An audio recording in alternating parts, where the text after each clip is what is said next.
Hello, hello, je vous retrouve autour d'une petite boisson chaude pour une transmission spéciale de célébration, joie, appelons-le comme ça, célébration et joie. Parce que quand on shift en fait vers ce niveau de conscience où finalement il n'y a plus aucun problème jamais, il n'y a que ce qui est, et il n'y a que ce qui est possible. On rentre vraiment dans un grand paradigme de tous les possibles, ok? Alors, eh bien, le cadeau, c'est de pouvoir observer tout sans aucune contrainte et sans aucun jugement. Et j'aimerais vous faire le cadeau de ce portail de réalisation que toute résistance, tout rejet, tout frein, tout manque de clarté et confusion qui émerge en fait du soi personnel est en réalité un portail pour nous amener à ce qui est vrai, à ce qui est pur, à ce qui est prêt à être purgé hors de l'humain. Ok? Recevez ça parce que j'ai plein de choses à vous partager aujourd'hui. Moi, de temps en temps, il y aura peut-être des langages de lumière qui vont passer, ok? Si vous êtes d'accord pour recevoir cette transmission, comme toujours, dites oui et on est parti. Ok. La première chose qui me vient, c'est que lorsque j'ai commencé à vivre cette pure conscience qui travaille naturellement à travers soi, cette énergie de vie pure qui est sans réflexion, sans effort, sans contrainte, eh bien, la première chose qui m'est apparue dans la vie, c'est le côté séparation. Je ne comprenais plus, par exemple, pourquoi, typiquement, lorsque on donnait un plan à quelqu'un, cette personne était en frein ou en résistance. Le plan était donné, j'avais juste à exécuter. Et je me suis dit, ça c'est intéressant parce qu'en fait, toute résistance, et c'est ce que vous pouvez noter aussi, tout ce qui vous ennuie, tout ce qui vous enquiquine, pour pas utiliser un autre mot, tout ce qui vous crispe ou frustre, etc., est en réalité l'onction, le cadeau sacré, l'initiation qui nous est offert en cet instant. Et donc je me suis dit, ah ok, donc grosso modo, à chaque fois que je suis titillée ou que j'ai été titillée parce que les gens venaient me voir pour du consulting, venaient me voir pour la clarté, les choses que je voyais pour eux, parce que une de mes zones de génie, c'est de détecter la zone de génie des autres personnes, c'est de dire, ah ben en fait, oui, donc là ce que tu es en train de me dire, c'est ça, est-ce que et ça pourrait être plus simple comme ça, et ça pourrait être comme ci, comme ça, comme ça. Et à chaque fois, les gens sont genre, ah bah oui, c'est exactement ça. Et donc, le plan, il est comme ça. Et après, il y a un an, il y avait une non-communication entre je sais, le plan est comme ça, et la mise en mouvement, donc la mise en action. Et alors là, mon côté masculin était genre, mais pourquoi? Mais pourquoi? C'est tellement simple. Pourquoi les gens ne le font pas? Nanana. Et le cadeau de cela est en réalité, de comprendre et de mieux intégrer justement ce qui n'est pas naturel dans le flow.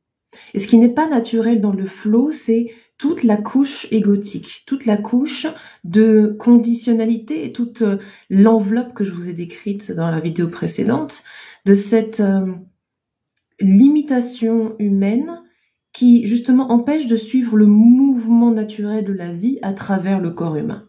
Donc de suivre le plan divin, donc de suivre n'importe quel plan d'ailleurs. Parce que le soi personnel, l'ego mental, veut absolument l'assimiler à soi, et tout ce qui a l'air d'être du non-soi va être rejeté. Donc comprenez ça, c'est que il y a une espèce de tri qui est fait, il y a des jugements, il y a des opinions, il y a des valeurs à défendre, dès lors que l'on est dans le soi personnel. Dès lors qu'on est dans l'ego mental, ça me va pas. Ça me correspond, c'est clair, c'est pas clair, c'est gna gna gna gna gna gna gna. Donc il y a un tri, une hiérarchisation, il y a tout l'ordinateur en fait, le super ordinateur qu'est notre ego mental, qui s'enclenche. Et dès lors que une ligne de code va répondre erreur 404, non, il y a un bug là, toute la machine s'arrête.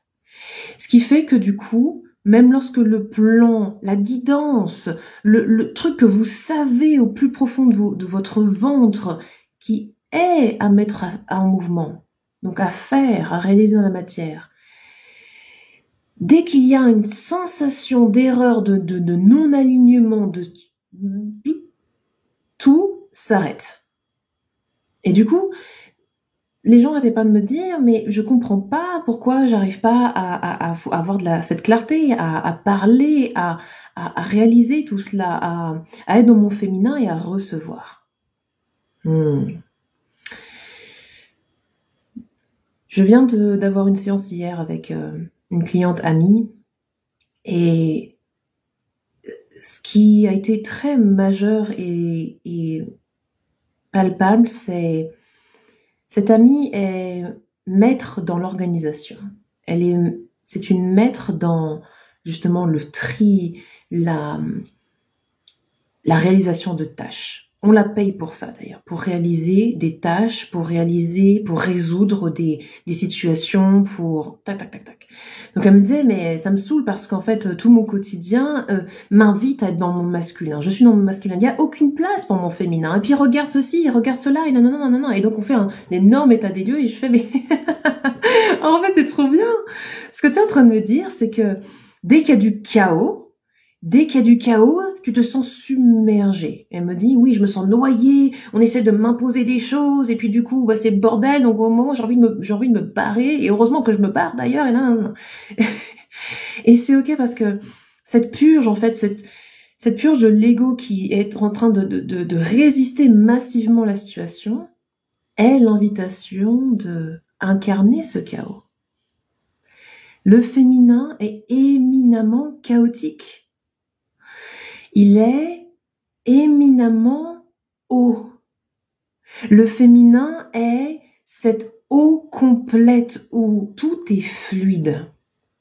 L'image qu'on a channelée ensemble, c'est que on a cet ego humain qui veut absolument se débattre et aller à la surface de l'eau, aller à la surface de la tempête, mais quand vous dézoomez et que vous voyez l'océan, la tempête à la surface n'atteint absolument pas l'intérieur de l'eau. L'intérieur de l'océan, la profondeur de l'océan est hyper calme. Donc le chaos, l'illusion du chaos, c'est la tempête qui est en surface. Et quand on embrasse le chaos, quand on embrasse et incarne ce féminin, mais en fait, on est la sirène qui navigue dans l'océan. On est l'océan lui-même, en fait. Tout va bien. Tout va bien. Donc respire à travers ça. Oh.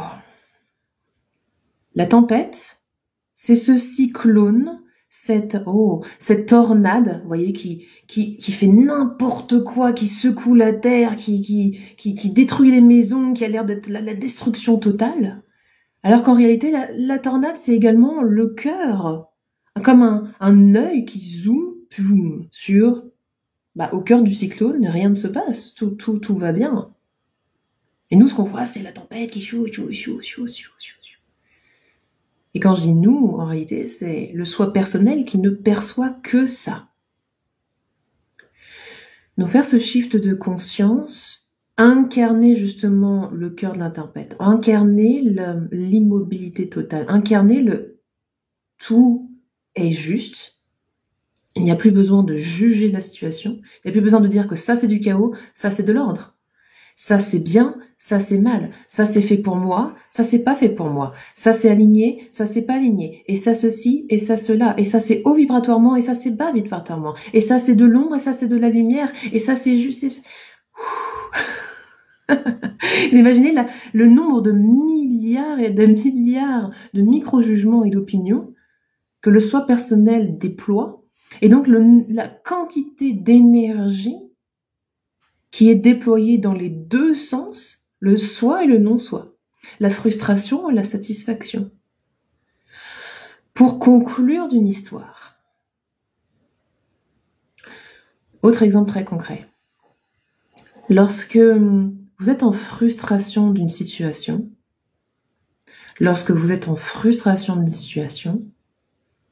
commandez et demandez à voir, à ressentir, à percevoir quel est le cadeau de cela.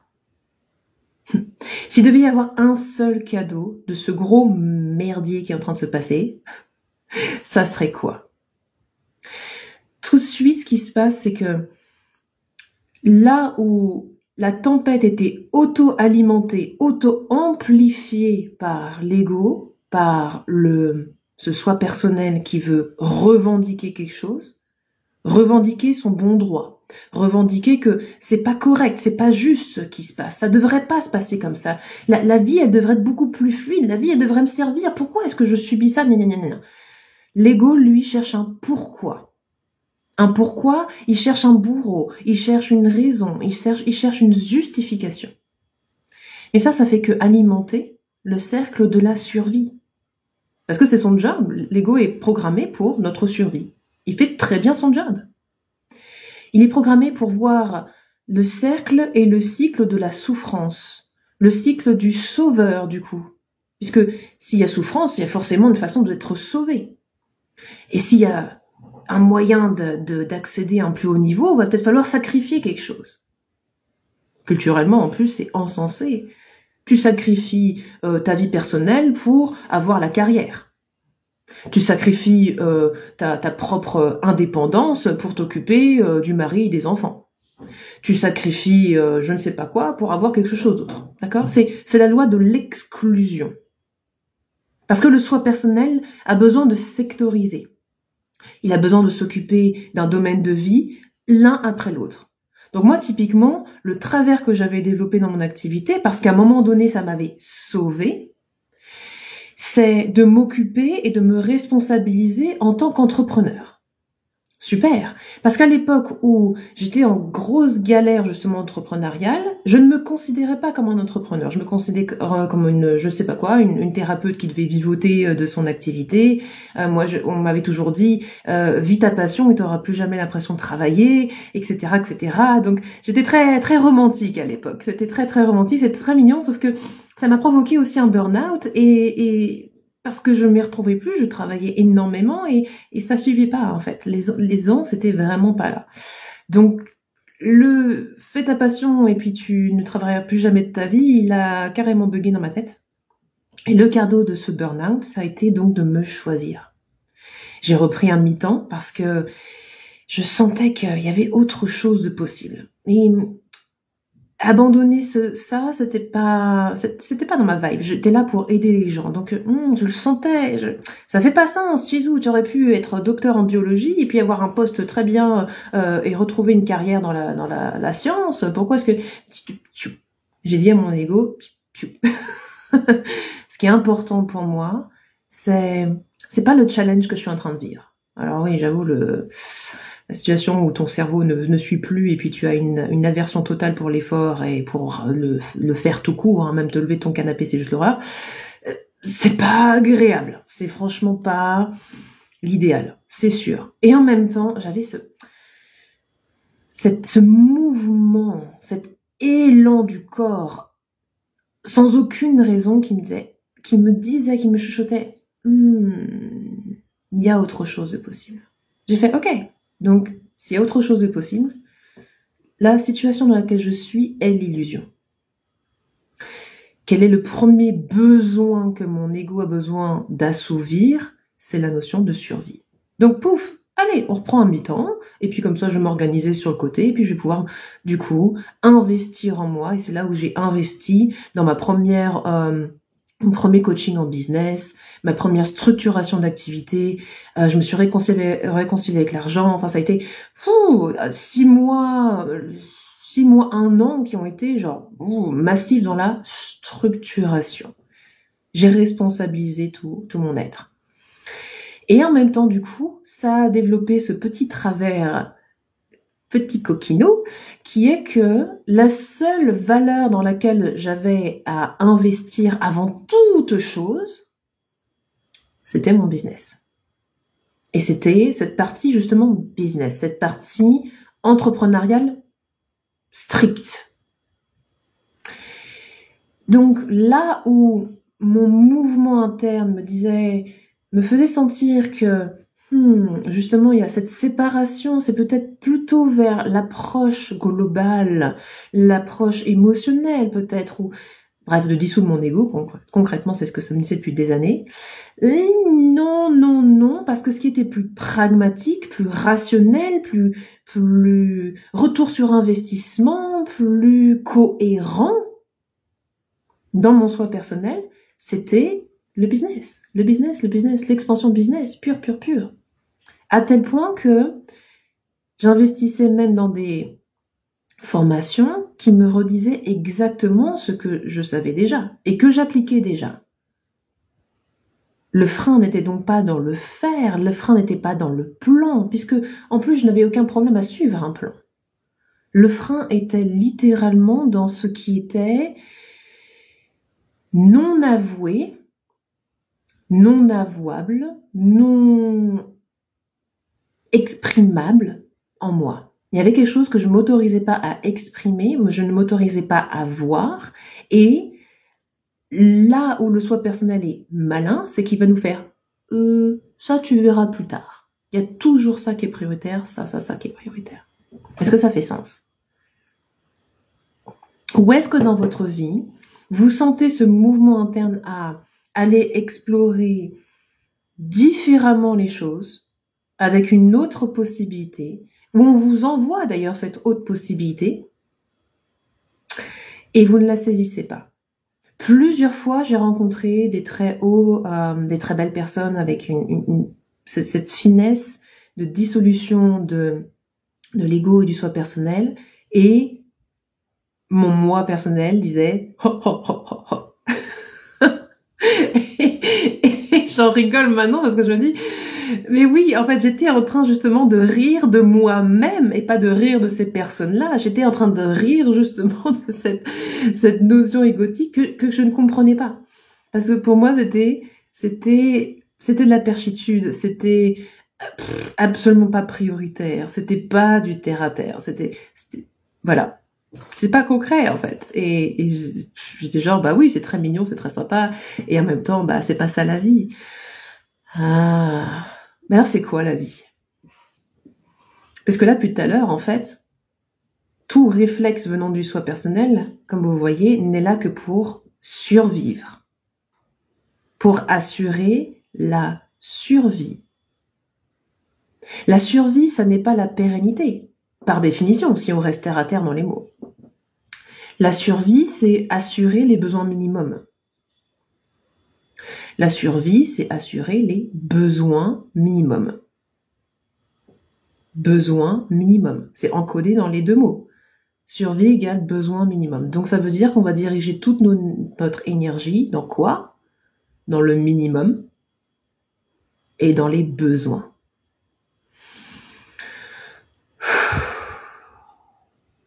Et là, j'ai fait, ah non, en fait, c'est pas ça que j'ai envie de choisir. Ça, c'est pas un choix. C'est un truc par défaut. Non, attends. Alors, du coup, c'est quoi la vie?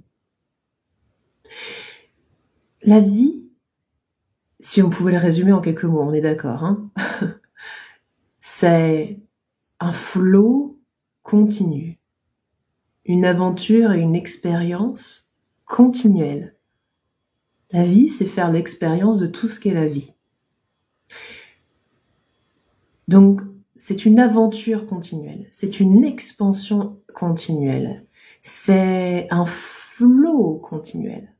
Ok, donc où est-ce que je rejette la notion de flot, de flux complet, où tout arrive pour nous, où je n'ai plus besoin de calculer, contrôler, planifier, analyser, micromanager, hyper réflexionner, réfléchir, pour que chaque chose arrive. Et là, ce qui a explosé à ce moment-là, c'est la notion de cause-conséquence. La notion même de karma. Parce que c'est pareil, dans le karma, on nous enseigne quoi? Une bonne action donne un bon résultat. Encore une fois, la dualité. Tu fais tant d'actions dans la cause et tu auras tant de résultats. Action massif, résultat massif. Dans la vie, on n'a rien sans rien. En fait, on a besoin de rien. Dans la vie avec un grand V, il n'y a pas de besoin. Il n'y a plus de besoin. Il y a exactement ce qu'il faut. Respirer là-dedans, parce que moi, ça m'a fait complètement... J'ai fait, ah ouais, d'accord. Bah oui, en fait, c'est ça la logique. Si je n'ai plus besoin de rien et tout arrive pour moi, pourquoi est-ce que je m'embête à vouloir tout sectoriser, contrôler, faire? Tout le flot de la vie, l'entièreté de la vie peut co-créer avec moi, peut travailler avec moi, peut travailler pour moi. Ok, c'est ça que je choisis en fait. Et c'est ce que mes clients me disent, c'est que elles en ont marre de se noyer dans un verre d'eau, elles en ont marre de se noyer dans leur propre tête, elles en ont marre de cette non-fluidité, elles en ont marre de réaliser ces rituels de 1h30 tous les matins, à monter leur fréquence, à activer telle énergie, à faire ci, à faire ça, nanana, à déprogrammer leur subconscient, à travailler sur leur mindset, à faire de l'hypnose, du chamanisme, du machin, du truc comme ça. L'usine à gaz totale. Et elles me disent, le pire c'est que ça marche. Je fais, mais oui, tout fonctionne. Tout outil, toute pratique fonctionne jusqu'à un certain point. C'est une vérité tronquée. Donc c'est une vérité jusqu'à un certain point. Tu cumules les vérités tronquées, au bout d'un moment, il y a quelque chose qui se passe. C'est vrai. Et en même temps, voyez la quantité de force et d'énergie qui doit émerger de vous pour un bourgeon, un résultat, un truc qui se passe, un client, un programme. Et c'est ça qui fait bugger au bout d'un moment, et c'est ça le signal, c'est ça le portail qui s'ouvre en fait dans la résistance. C'est quand on se dit... ok pour les couches de l'oignon. Ok, je suis une personne volontaire. Je suis une personne courageuse. J'ai cette volonté qui met déjà les choses en action. Et si maintenant, je remettais toute cette puissance solaire, toute cette volonté, tout ce courage, tout cela, au service de ce qui est réel, de ce qui est vérité non tronquée. Qu'est-ce que ça donnerait? Ressentez ça. Ressentez toute cette puissance que vous déployez déjà, que vous avez déjà en vous, pour la vérité tronquée. Imaginez maintenant toute cette puissance pour la vérité totale. Est-ce qu'on respire? Et vous voyez pourquoi on ne peut pas être autre chose que heureux dans ces situations, parce que toute situation, toute résistance, tout machin, tout est portail pour pink. Et donc, du coup, au bout d'un moment, ça shift instantanément, parce que lorsque l'observatrice sans jugement, qui est donc la pure conscience incarnée, voit l'aberration, la vérité tronquée, le non-sens, quand elle le voit, c'était que ça, ok, et donc, non, c'est balayé, c'est dissous, c'est revenu dans la lumière. La dissolution, c'est ça, c'est pas la mort de quoi que ce soit, c'est revenir dans la lumière de chaque chose, dans le point d'origine de chaque chose. Et le point d'origine de chaque chose est harmonie. Le point d'origine de tout est paix. Le point d'origine de tout est silence. Et depuis le silence, tout le foisonnement d'expression, de réalisation et de concrétisation, de création est possible. Et ça fait une spirale de fou, vous voyez?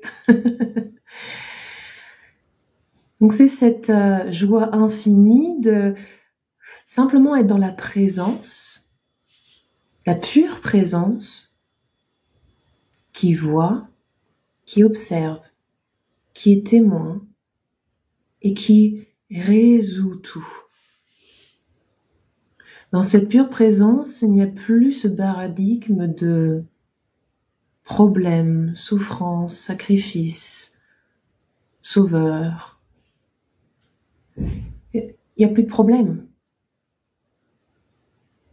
Il n'y a que ce qui est. Il n'y a plus d'histoire à se raconter. Il y a. Oh, c'est un constat. Et comme c'est un constat est neutre. Et depuis un constat neutre, une infinie possibilité de création peut se réaliser. C'est, ok, et donc, qu'est-ce que je me sens de mettre en mouvement à ce moment-là? Et se sentir est pur. Parce que là, actuellement, quand on est dans le soi personnel, et que c'est toujours ce brouhaha de jugement qui est en place, l'actuel est conditionné. Donc le mouvement du corps est biaisé. Il est biaisé par le soi personnel. C'est pour ça que certaines personnes me disent « mais je sais plus comment faire confiance à ma guidance, ça vient pas instantanément, je capte pas, ça c'est pas fluide. » Parce que dans mon passé, quand j'ai suivi mon cœur, quand j'ai suivi mon intuition, quand j'ai suivi ma guidance, j'ai été déçue. Et ça n'a pas été du tout à la hauteur de ce que je croyais, ça a donné tel et tel et tel résultat. Et donc ça a bloqué. Ça bloque la réalisation, ça bloque la confiance dans le mouvement naturel, parce qu'il y a tout ce package autour du soi personnel qui s'est développé. Ça a créé une mémoire, si vous voulez. Et une mémoire qui a cristallisé dans le corps. Et je comprenais pas ce truc-là. Ça a été une de mes autres onctions, c'est que dans mon enseignement des arts subtils ou du channeling, je comprenais pas ce qui buguait en fait quand les gens me demandaient par exemple mais comment je peux être sûre que c'est ma pure guidance, mais comment est-ce que je peux savoir que ce que j'entends c'est vrai, que c'est pas mon mental, que c'est ce qu'il faut, comment je peux être sûre? Et moi je dis genre mais pourquoi tu as besoin de questionner ce que tu reçois? Et j'étais enclenchée par ça, j'étais genre mais erreur 404 dans mon propre cerveau, parce que je ne comprends pas comment on peut questionner ce truc-là, vu que toutes les circonstances sont réunies pour que ça soit pur et gna, comment ça se fait que... Et je le prenais personnellement. Je disais, mais ils sont en train de me dire quoi, en fait? Que l'enseignement, il est pas correct, il est pourri, il est comment, gna. Ça partait dans tous les sens. C'était trop mignon. Et après, j'ai fait, mais Tizou, c'est ton onction sacrée. Ah, quel est le cadeau de ça? Eh bien, de percevoir justement où est le nœud en la personne qui me demande quelque chose en fait. Toutes mes clientes en fait m'ont demandé exactement ce que maintenant je propose, qui est la dissolution de l'analyseur, du juge, du jugement, du biais cognitif, du biais sensoriel, du biaisé, de la vérité tronquée. C'est exactement ce que mes clientes me demandaient.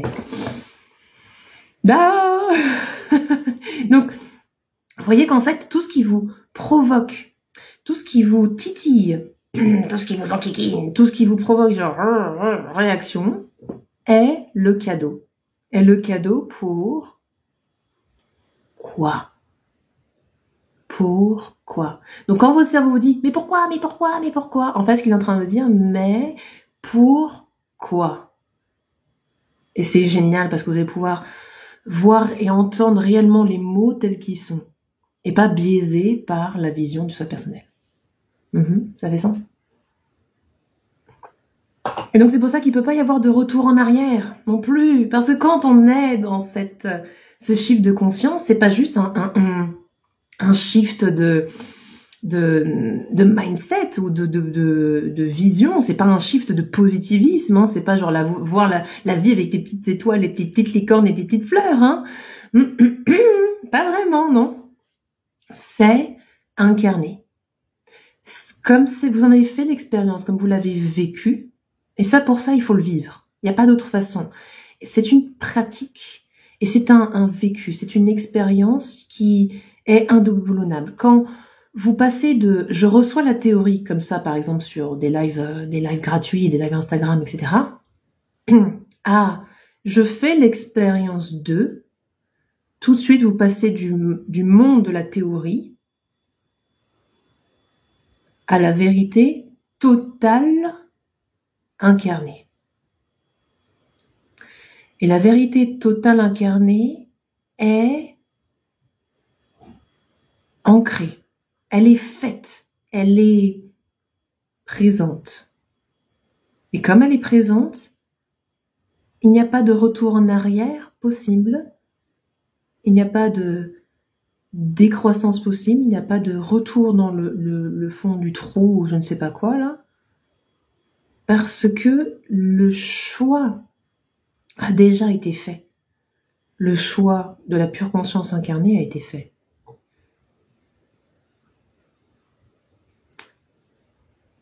Et quand c'est fait en fait.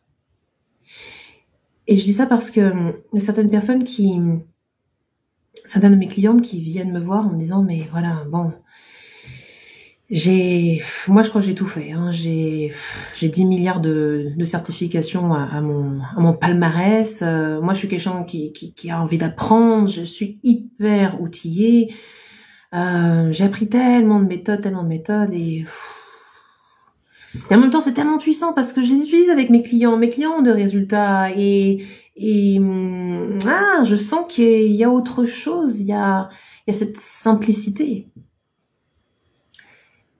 Et je comprends ô combien parce que moi aussi ça me faisait complètement bugger cette histoire et ça a été un autre cadeau qui était de comprendre qu'en fait le développement personnel et le mindset c'est un peu la nouvelle industrie pharmaceutique. Ok, respirez si je vous provoque parce que moi ça m'a carrément fait déglinguer. Mais réfléchissez-y. Les 2 moments où j'ai fait un burn-out, ce qui m'a permis de prendre la petite pilule et, entre guillemets, et m'en sortir, ça a été toutes les approches justement de mindset. Le burn-out est le signal que le cerveau est prêt à bugger pour arrêter de réfléchir et laisser la pure conscience prendre sa place. Okay ? C'est le signal le plus fort, bon, c'est un des signaux les plus massifs, qu'il est temps de lâcher le mental. Sauf que la première bouée de sauvetage que l'on connaît et que l'on reconnaît maintenant, c'est le développement personnel et c'est toutes les méthodes de reprogrammation de l'esprit, des croyances, etc. Donc forcément, moi, j'ai tout sauté là-dedans, d'accord ? Et je me suis même formée à ces méthodes-là, etc. Et c'était juste génial. Et voilà, j'en ai même fait une formation complète parce que ça m'a révolutionné ma tête. Ma tête. Et en même temps, ça continuait à alimenter dès qu'il y a un truc qui coince, prends la petite pilule du développement personnel, du mindset ou du chiffre de croyance, et ça va aller mieux. Ça va pas, prends la pilule et ça va aller mieux. Ça va pas, prends la pilule. Donc, ça va pas, change ton mindset et ça va aller mieux. Sans réellement aller à la racine, aller au cœur de ce qui faisait bugger ça, qui faisait que ça provoquait ça, ce qui faisait que finalement le bug de cerveau n'est que le symptôme. Si je reprends le parallèle, hein, tout parallèle proportionnel. Donc le mindset c'est ça, c'est la première approche qui est la plus accessible et c'est merveilleux parce que ça permet de structurer l'esprit, qui peut être le premier barreau d'ascension, le premier palier d'ascension. Arrive un moment où on voit les limites de cette pharmaceutique de l'esprit. Et donc, on a cette approche spirituelle qui arrive dans nos champs, puisque cette approche spirituelle, c'est la nouvelle expansion, le New Age, hein, cette spiritualité mainstream, c'est un peu notre nouvelle religion, d'accord ? C'est la nouvelle... et attention, je prends tout pour son garder, mais c'est un peu la nouvelle expansion où il y a une force supérieure qui est à l'extérieur de nous, une force supérieure qui est très certainement bienveillante au demeurant, hein, dans la finalité, et qui sait mieux que nous, a tout pouvoir, a toute puissance, à qui on peut peut-être demander à un moment donné d'avoir accès à cette puissance, etc., et de co-créer avec cette super puissance. Et c'est merveilleux parce que ça nous apprend plein de choses, hein, l'humilité, l'écoute de soi, l'acceptation, le pardon, la compassion, voilà, tout ça. Et c'est très joyeux parce que qu'est-ce qu'il y a de plus joyeux que de co-créer avec des licornes, avec des dragons, avec tout ce que vous voulez. Enfin, je veux dire, moi j'adore. Franchement, quand je vois des nénuphars, les grandes déesses, etc., c'est exceptionnel. Et je continue toujours parce que c'est toujours fun, ok? C'est juste trop génial. Trop génial. Et donc cette nouvelle, entre guillemets, religion, spiritualité qui s'installe, le New Age, en fait, est cette nouvelle aussi dissociation inconsciente où on va être séparé de cette pleine puissance, de ce pouvoir infini. Le pouvoir infini est toujours à l'extérieur de nous. Le pouvoir infini est au cœur de l'univers, au cœur de la Terre. Il est non incarné. Parce qu'il faut avoir la déférence, il faut avoir le respect. Il y a les êtres de lumière et il y a nous, petits humains. Ou alors il y a nous multidimensionnels, gros humains, grosse dimension, et Dieu, la source, l'univers, qui transite autour de tout ça. Alors inconsciemment, on sait que l'on est tout, mais en même temps, on nous enseigne que non, il faut demander à l'extérieur de nous pour recevoir. Quelque chose comme ça. Et encore une fois, c'est résumé, je me doute bien. Hein, mais voilà ce que ça instille inconsciemment. Et donc là où le point de jonction commence à se créer, c'est justement quand on voit les vérités tronquées dans chaque chose et que on revient dans la neutralité totale. La neutralité totale qui est la vie et l'expérience de la vie. Donc, si je n'en fais pas l'expérience, pourquoi est-ce que je devrais mettre une étiquette et recevoir un enseignement qui me dit que ça, c'est ça? Un enseignement est reçu. Une expérience est vécue. Où est la vie? Dans la vérité tronquée de l'enseignement qui a été reçu? Non intentionnellement, bien souvent. Où est-ce qu'elle est dans le vécu, dans le vivre lui-même? Et c'est là où, en fait, tout commence à se rassembler, où dans chaque enseignement, on garde ce qui a été expérimenté et vécu, et tout le reste n'a plus de raison d'être dans vos champs, littéralement, et où le vivre rassemble tout ce que vous êtes réellement. Si vous avez choisi cette incarnation dans cette composition particulière, c'est pour exprimer la vie d'une composition d'une façon particulière. C'est en ça que vous êtes unique. C'est en ça que vous avez un chemin unique, une transmission unique, un cadeau unique pour ce monde. Et en même temps, vous êtes l'entièreté de la vie. L'entièreté de la vie est unique pour tout le monde. Pour tout le monde. Et vous n'avez pas besoin d'être spécial pour ça. Vous n'avez pas besoin de faire quoi que ce soit de particulier pour ça. C'est accessible à tout le monde. C'est ce que tout le monde est, purement. Donc la fluidité est intégrale dans cette vie incarnée, dans cette pure conscience incarnée. Donc j'espère que ça fait sens pour vous. Dites-moi en commentaire s'il y a des choses qui vous ont ouvert des nouvelles perspectives. Si vous avez des questions également. Donc, comme je vous le répète depuis le début, comme ceci est une expérience et ce shift de conscience, ce shift d'être-té, ce shift où on passe de survie à recevoir complètement. Et tout est pourvu pour nous. Comme c'est un processus qui se vit, c'est la raison pour laquelle j'ai créé Dissolution. C'est une immersion de 3 semaines qui va démarrer ce samedi, donc après-demain, 17, 17-02, et durant laquelle vous allez vivre ce processus de dissolution du contenu personnel pour incarner la solution elle-même, incarner cet océan d'infinité de possibilités, cet océan nourricier, cet océan de vie, ce flot sur lequel vous pouvez surfer au quotidien, à chaque instant dans la justesse. Cette expérience, cette immersion, c'est également, j'aime pas le mot outil, mais c'est l'instrument que vous allez incarner, c'est la pratique ultime que vous allez incarner et vivre au quotidien. Il n'y aura plus besoin de 10 milliards de choses dans l'éparpillement. Il n'y aura que cette ouverture totale à toutes les possibilités. Mais évidemment, si vous aimez méditer, vous aimez faire du yoga, vous aimez faire vos pratiques habituelles, ce sera par amour et plus par obligation.